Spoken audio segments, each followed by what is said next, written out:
Well, studio, we welcome now Dr. Michael Repka, Director of the PII Center for Pharmaceutical Technology, Distinguished Professor of Pharmaceutics and Drug Delivery, and Research Professor in the Research Institute of Pharmaceutical Sciences. Dr. Repka, good to see you, sir.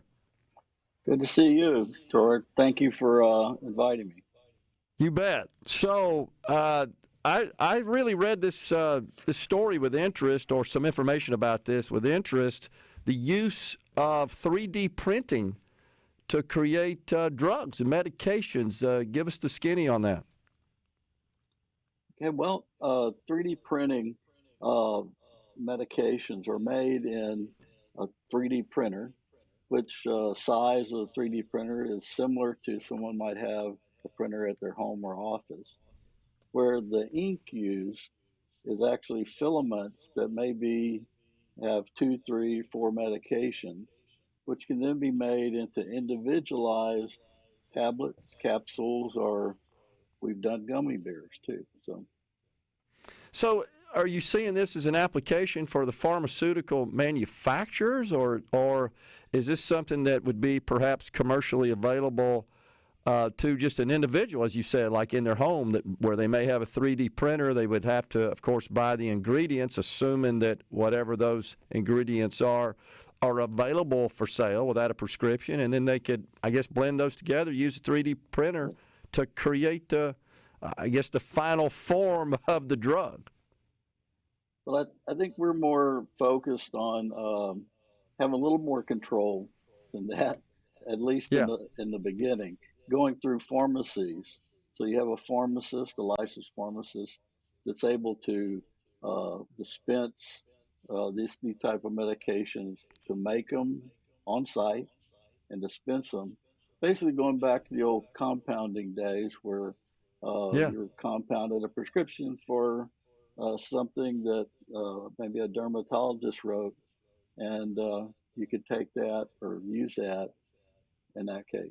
So it's really more for prescription type medication, at least now. Okay, gotcha. Yeah, understand. So almost returning to those original days where the pharmacist would create the drug based on the prescription, right? The final form of whatever it is that the patient was ordered to take by a physician who wrote the prescription. And they would have the tools and the ingredients at their disposal in the pharmacy to create that. Is that essentially what we're doing here, except using 3D printing to automate that process? Yes, definitely. I mean, it's just a little more high tech, if you would be, way to do that, and make it much easier for the patients to take. And that's what you customize medications for a particular patient.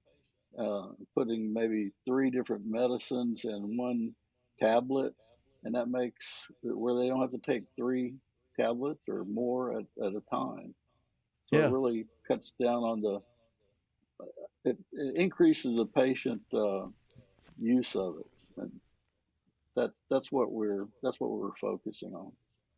So there's some pharmacies I know I've heard ads from in our local area that describe themselves, brand themselves as compounding pharmacies that are, I guess, doing that now, but through a manual process. Is that correct?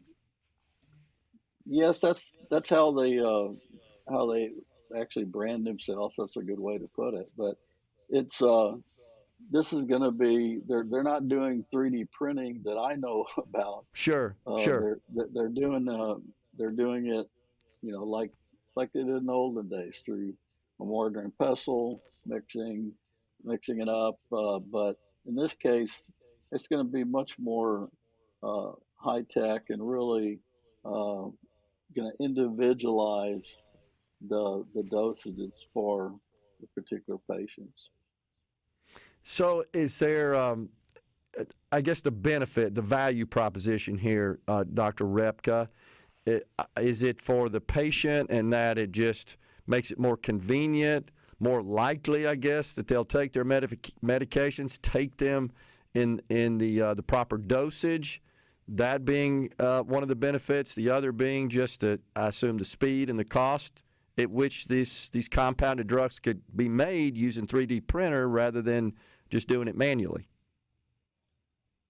Yes, that's that's a good point, and actually, this can be benefit for a lot of different patients, but what we've kind of focused on is primarily, kids, older adults, special needs patients, Yeah. where they don't have to take as many tablets or capsules a day, and it will be individualized, for them. So is this also, would you see this as something that would just be widely available and eventually in virtually every pharmacy and pharmacy outlet as opposed to just those kind of specialized compounding pharmacies? Well, no, I think this is gonna impact the broadness of and availability. A lot of pharmacies are going to that haven't been compounding pharmacies are gonna uh, convert to this because they're going to see the value of it. I mean, the individual is going to look more to their pharmacist as helping them instead of just receiving a tablet that, like right now, tablets capsule one size fits all. It's going to be individualized for each patient, so it's really gonna be a whole different dynamic. I see it as between the pharmacist and the patient. Besides this potential use of 3D printing in the creation of drugs and pharmaceuticals, what else are you seeing from a technology perspective? I've read lots of reports about the use of quantum computing in the discovery of new drugs and just creating new formulas to produce new drugs, new medications.